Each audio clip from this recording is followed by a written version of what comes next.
Mr. President, I want to speak of another matter here, and this is a tragedy related to a natural disaster that we have seen visited on our country. The devastating impact that hurricanes Irma and Maria have had on the U.S. Virgin Islands and Puerto Rico, the current relief efforts that are underway on those islands, and how we might help in their long-term rebuild, particularly as it relates to their electric grid and their power sector. As you know, Mr. President, as you serve on the Energy and Natural Resources Committee, I have the honor of being able to serve as chairman of that committee, and that's the committee of jurisdiction for our territories. Our committee's history dates back to 1816, when it was then called the Committee on Public Lands. The acquisition of Puerto Rico, the Philippines, and Guam in 1898 through the Treaty of Paris led to the creation of the Committee on Insular Affairs in 1899. The U.S. Virgin Islands was included in that committee's jurisdiction following their purchase from Denmark in 1917. Then in 1946, the Committee on Public Lands and the Committee on Insular Affairs merged to form the Committee on Interior and Insular Affairs. And then in 1977, the committees were again reorganized, leading to the current structure of the Senate Committee on Energy and Natural Resources. And our committee has had the proud distinction of working with the nation's territories for the last 70-plus years. And certainly following hurricanes Irma and Maria, we are committed to upholding our responsibilities as well as to the people of Puerto Rico and the U.S. Virgin Islands. And perhaps, Mr. President, it's because I was born in a territory. It may be, I need to actually look this up, but it may be that I am the only member of Congress or member in the Senate here who was actually born in a territory, but I feel an affinity. One would not think that there is much connection between a small island territory like Puerto Rico and the large landmass that we are in Alaska, but in many ways, Alaska is also islanded in the sense that we are not part of the continental 48. And so I do follow with great interest and care how Puerto Rico, as well as the U.S. Virgin Islands, are included. With the current focus almost entirely on Puerto Rico right now, it can seem just like a distant memory that only 2 weeks ago, before Hurricane Maria, we had Hurricane Irma that hit the islands of St. Thomas and St. John as a Category 5 hurricane. And one Category 5 is bad enough, but then to have a second Category 5 hurricane hit just 2 weeks later, this time impacting the island of St. Croix, is almost unfathomable. The devastation that we've seen in both the Virgin Islands and Puerto Rico, it can just seem overwhelming. Relief operations for the islands are different than what you have with the mainland. And when you recognize how you move to accommodate relief, everything has to be brought in by ship or by plane. You don't have the convoys of trucks rolling down the highway from an adjoining state. You don't have the ability to take alternative routes to reach the affected area. Once goods are delivered to ports, for instance, it's another challenge then to get them from the port for inland distribution. Even under normal operating conditions, moving the amount of containers that have flooded into the territories would be a challenge. But then you add into it the debris, the downed power lines, the washed out bridges and roads, the lack of power, the driver shortages, the challenges just become colossal. And then you have other limiting factors. You have competition for hotel rooms and other lodging as you bring in relief workers to go into the islands, but also those refugees who lost their homes trying to leave. So the logistics are, again, almost overwhelming, a logistical nightmare. But despite these considerable, very considerable hurdles, we do see that progress is moving forward. According to recent reports from the Army Corps of Engineers, federal and local response crews have been working to reopen the ports and runways. In some cases, we've seen sunken ships that need to be removed before a port can begin operations again. In Puerto Rico, 13 of 16 ports are open or open with restrictions. In the U.S. Virgin Islands, 5 of 9 ports are open or open with restrictions. In addition, 15 of 17 priority dams in Puerto Rico have already been inspected. In the case of Oaxaca, in the dam, it's in the process of being reinforced. The dam's spillway continues to erode. Rainfall has increased the water level in the reservoir. We've seen that the debris and the downed power lines need to be removed to allow the helicopters to place 44 concrete barriers within the spillway channel. They've got 900 super sandbags on their way. Pumps and piping are being procured to help decrease the water level, so there's a lot of hands on deck there.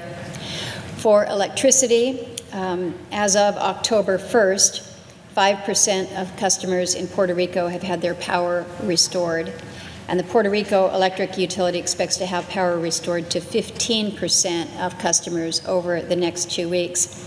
You know, I looked at this aspect of it and recognized that Puerto Rico, it's still pretty warm down there. I checked the weather this afternoon, and it's 87. Over the next couple days, it's 90 degrees. So making sure that folks have power, have an ability to keep fans, to have air conditioning. This is critical. Assessments show significant damage to transmission and distribution systems. So again, a great deal of work is yet underway there. In the Virgin Islands, 15% of customers in St. Thomas and 10% of customers in St. Croix have had their power restored. This includes the airports and the hospitals. On the hospitals, I would note that both of the hospitals in the U.S. Virgin Islands, one in St. Thomas and one in St. Croix, have sustained heavy damage and may need to be replaced. So again, long-term moving forward, some critical infrastructure. We do know that in the immediate term, the primary relief that Congress can provide is through our appropriations process. And we'll soon be considering another tranche of disaster relief funds so that those who've been impacted by these hurricanes have the food, water, and medicine that they need as recovery efforts continue. Other options, such as making the RUM cover over tax payment permanent, and increasing or lifting the cap on community disaster loans, may also need to be considered as ways to get the islands back on their feet.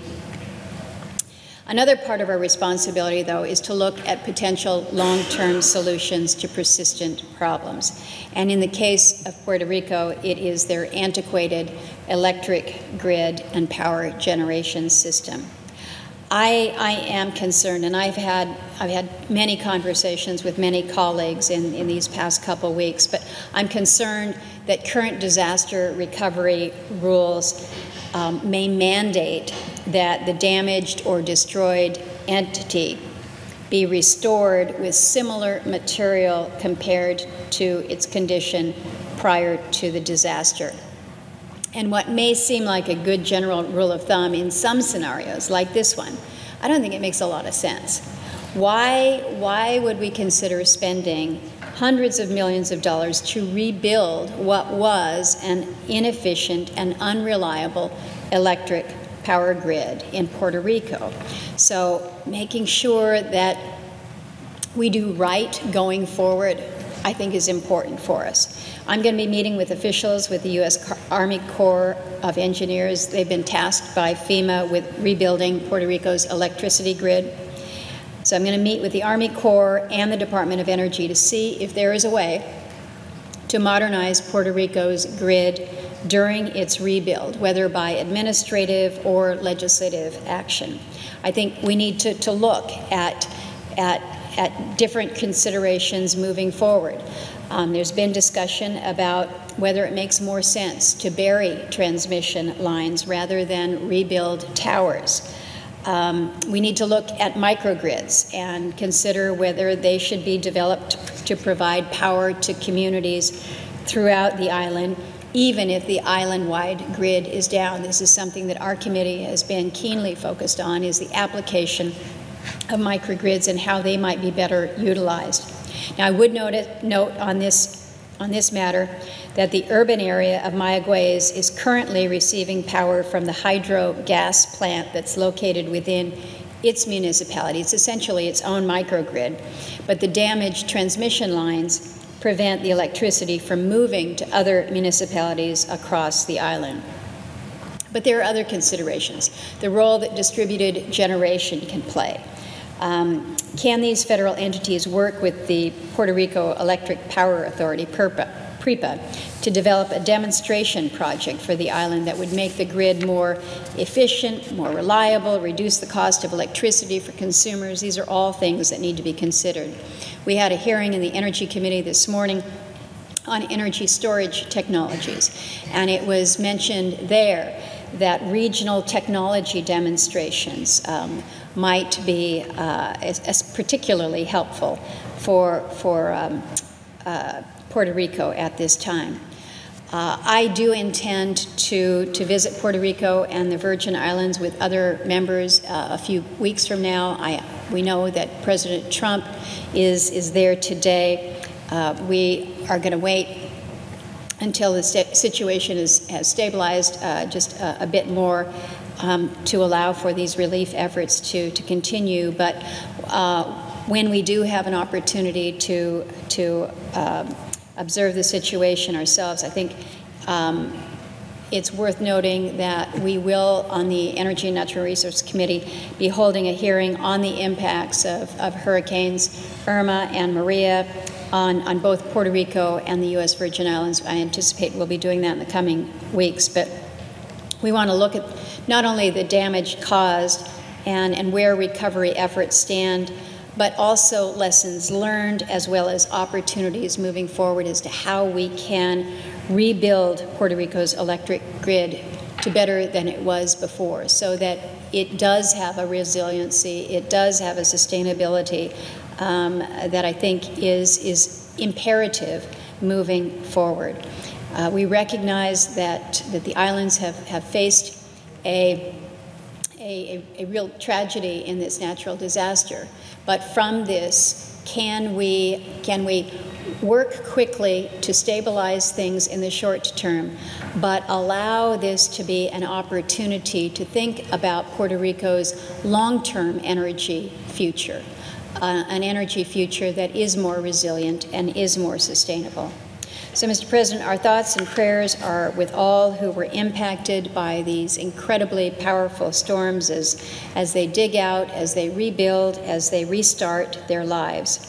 And just as we will take care of the people of Texas and Louisiana and Florida, I want to make sure that the people of Puerto Rico, the people of the U.S. Virgin Islands know that we stand united with them during these exceptionally difficult times, and that we will work with them as partners to make their islands stronger, more resilient, and better prepared for whatever the future may bring them. And with that, Mr. President, I yield the floor.